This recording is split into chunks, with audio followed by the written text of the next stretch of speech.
బండాపు ఎందుకు నా బండి ఆపారు? ఎక్కడికి పోతున్నావు? ఆకలిగా ఉంది, ఏమని తిందామని. నువ్వు ఇక్కడ తింటావా? నీ వాళ్ళకం చూసుకున్నావా? నీకు ఇక్కడ సెట్ కాదులే, పోయి చిన్న హోటల్ చూసుకో పప్పు.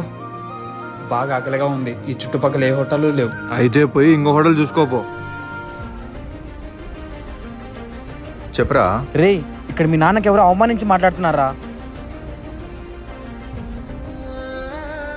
వస్తున్నా.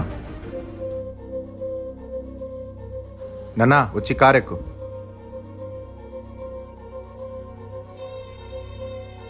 సార్ మీరా? నన్ను ఇంత కష్టపడి చదివించి పొజిషన్లో పెట్టింది నువ్వు ఇలాంటి వాళ్ళతో అనిపించుకుంటే కాదు. అప్పుడు వచ్చిన వ్యక్తే కదా ఇప్పుడు వచ్చింది. రెస్పెక్ట్ మారింది. కారు ఉందన్నా. Sorry sir. సారీ నాకు కాదు, తనకు చెప్పు. Sorry sir. ఏందిరా నాన్న అందరూ ఇలా అయిపోతున్నారు? ఇది ఇండియా నాన్న. వస్తువు కావాలంటే డబ్బుతో కొనాలి, అదే రెస్పెక్ట్ కావాలంటే ఆ డబ్బు మన ఒంటి మీద కనపడాలి.